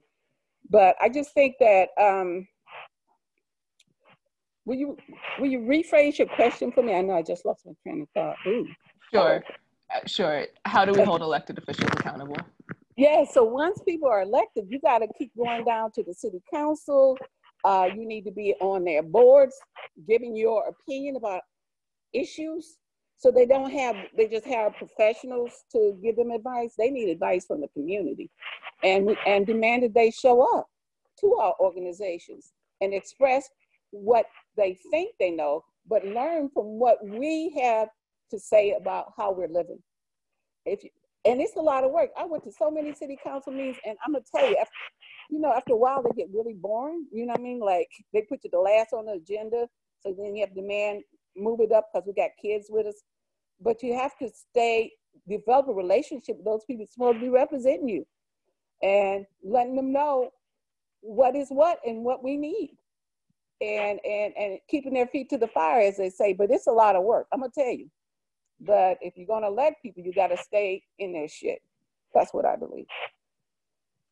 I concur with Cassie. It used to be, we already have the experience of community control school boards and community control organizations. I remember in New York, where it was white and mostly Jewish who were heading up a lot of organizations. And we had to run them out. I said, you can partake and provide your skills, but we're running this because it's our community. And we know our community and culture. So we had to take control of it.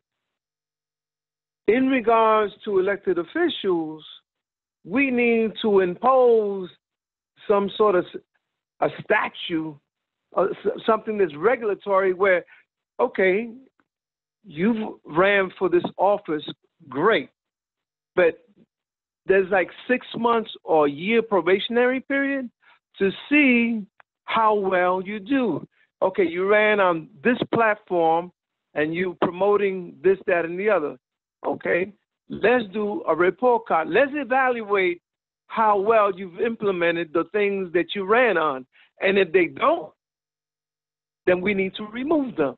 And that statute or that regulation is there, and that should run from city councils and Board of Education, all the way to Congress. All the way to Congress. We have to, that is exercising your power as we the people. And we have to put pressure on these political folks who run for office. Okay, I mean, to run for office takes commitment. And you have to show your commitment to the people and the community that put you there. So you got to do what you say you got to do. If you ran on this platform, then you have to do those things. If you don't, then you're out. And I think that we shouldn't feel bad about that. That is the cause of running for office. That if you do well, you'll be okay and you'll be supportive. If you don't, you're going to be removed. And I think that has to be the mentality, and us not fearing that, because we have the savvy, we have the understanding, and this is not the first time that we're doing it. Yes, absolutely. So you all have shared ways that you've shown up. You all have fought in Detroit, in Oakland, in the South, in DC, in Cuba. You have given us examples of movements to carry forward with us today. You've noted similarities in the times that we're facing today, and also some distinct changes, which have in part come from work that you have contributed to. And so I think this is the perfect question to end on. Someone asks, given all of that, how can folks who are new to prison abolition movements show up better? What can we do to support movements? You want to take that, Cassie, first? Well, I mean, I don't know. You know, the abolition movement, get rid of police. I mean, getting rid of jails and stuff like that. Is that what you mean? Exactly. Yeah. So how can folks who are newer to this organizing arena or to prison abolition? Yeah. So getting rid of prisons and jails. How are people who are newer to those movements show up better? What can we do to support? Excuse me. Build your base. You have to build your base and keep your heart right. You know what I mean? Don't lie to yourself and say you can do something you can't do, but keep your word. Your word is your bond. And bond with people on your words, all of your words together, but build a base, because without a base, they shoot you down at the knees. You know what I mean? Build your base. If you're working with young people in schools, build a base with some of their parents, with the kids, with the grandparents. Build a base of support, so when you stand up, you don't stand up alone. You stand together around a specific demand, and be realistic in what you demand. Be realistic. Yes, we want all of fucking prisons closed, but in order to get there, we're gonna have to make some major changes in society so that the needs of the people, especially the working class people, are met. Without changing the system, what do we want? We need socialism.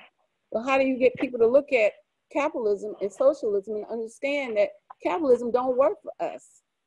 How do you begin that conversation?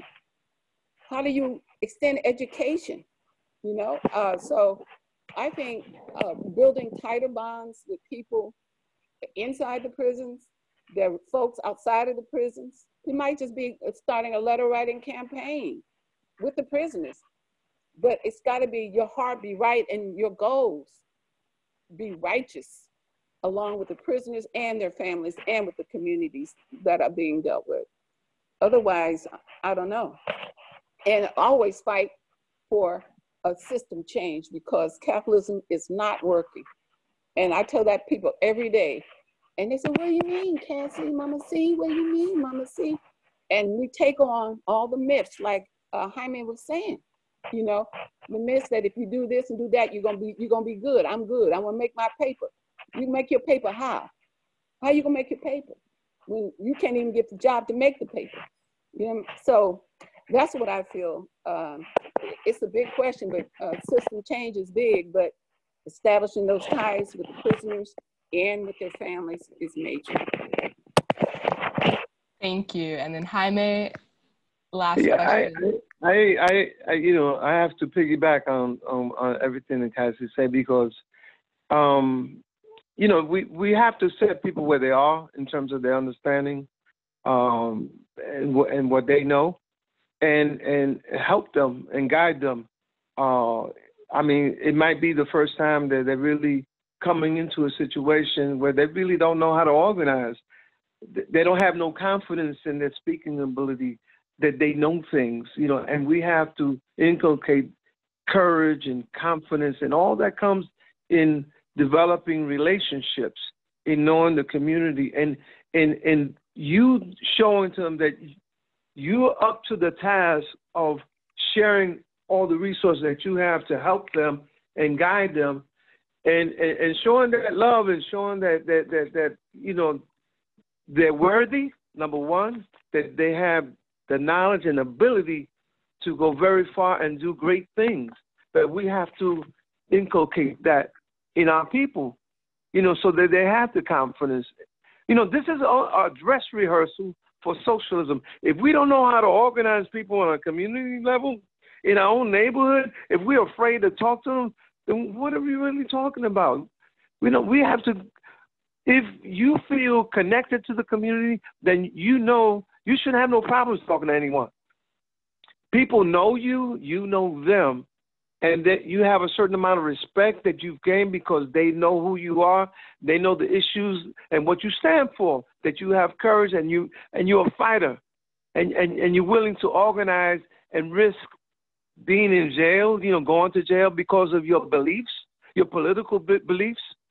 But that's where, and you have to show that. And that gives people power. That gives people encouragement by example. And you have to, you know, and like, you know, that saying, that's old head. Your word is your bond.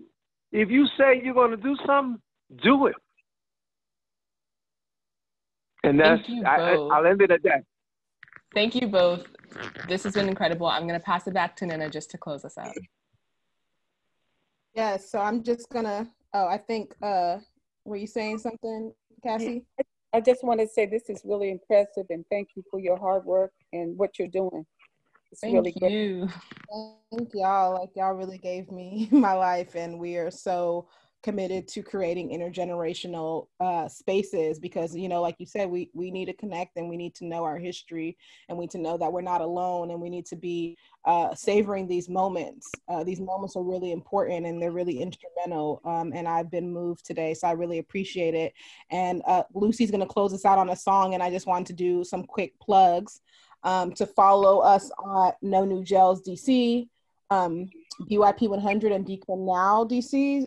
Those are two of them are our campaigns. We're also working on decriminalizing sex work, recognizing that Black women and girls are the fastest growing incarcerated population. And one of the main ways that Black women and girls are incarcerated is through this criminalization of sex work. And so we want to make sure we're having a gendered perspective and also a queer perspective of the ways that people are criminalized. It doesn't just happen to Black, straight, cisgender men. Mm-hmm. And then also follow Claudia Jones EDU on Twitter.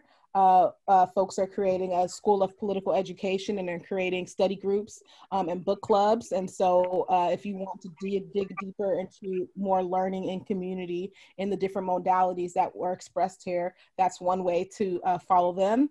And then also asking folks to sign our petition at bit.ly/NNJDC. And we're also sent a follow-up email with the recording and a lot of links that folks were dropping. And again, want to really appreciate folks for hopping on the call. And I'm going to pass it to Luci to close us out. And Luci, I would love for you to also just say one thing around like why music in the fight for abolition, why is music important? Why is music and art important? I really love the way BYP 100 embraces music and encourages people to sing together, because this is something we've lost. And we've partly lost it because our schools were defunded for music and art. And so a lot of people don't know how to play instruments, don't know how to read music, because we used to learn these things, and people in my generation had the opportunity to learn these things. but it's so important, and for our people, it's so important. When we hear the voices of people around us singing together, it really lifts our spirit in a very special way. And those people who, just sing with the voice you have. Don't worry about what somebody said, that you couldn't sing or something like that. Everybody can sing. If you can talk, you can sing. And when we sing together, it's really special. The song I want us to do now is None of Us Are Free, Brenda Russell's song, which Ray Charles recorded and Solomon Burke also recorded. None of us are free, none of us are free.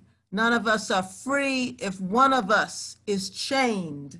None of us are free. That's the chorus.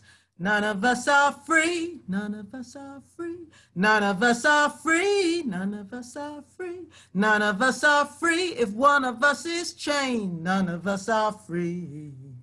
Try it with me. None of us are free, none of us are free, none of us are free if one of us is chained, none of us are free. Of course, because of this medium we're using, be on mute. So you can hear me. I won't necessarily hear you. I'll feel you though. None of us are free. None of us are free. None of us are free if one of us is chained. None of us are free. There are people in darkness. They can't see the light. If we don't say it's wrong, that says it's right. We got to feel for each other. Let our brothers know we're here. Got to get the message, send it out all loud and clear.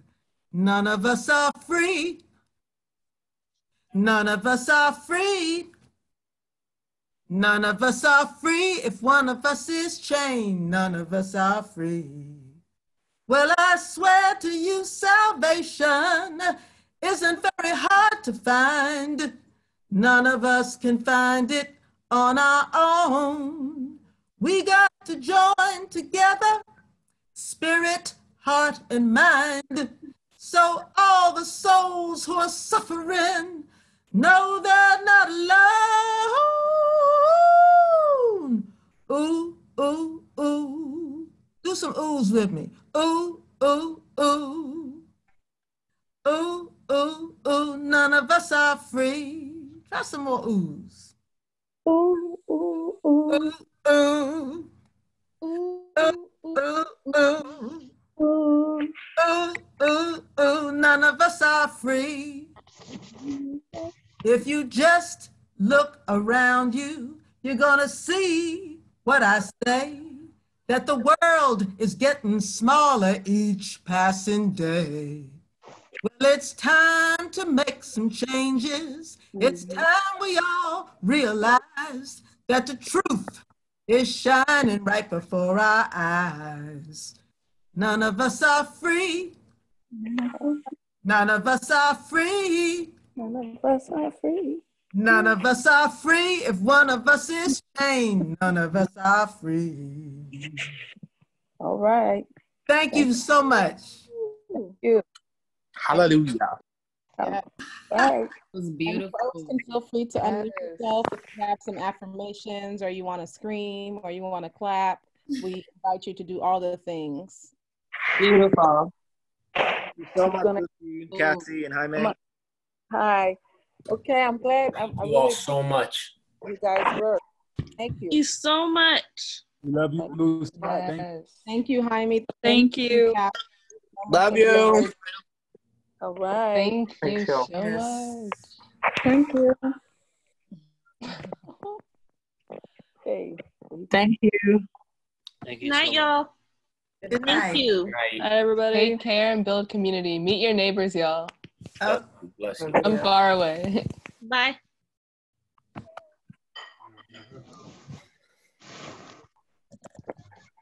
Bye, y'all. Thank you so much.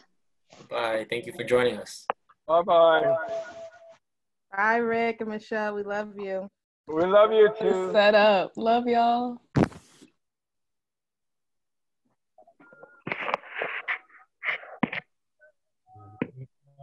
Just want to say that was an amazing event, y'all. Yeah. Wells Fargo.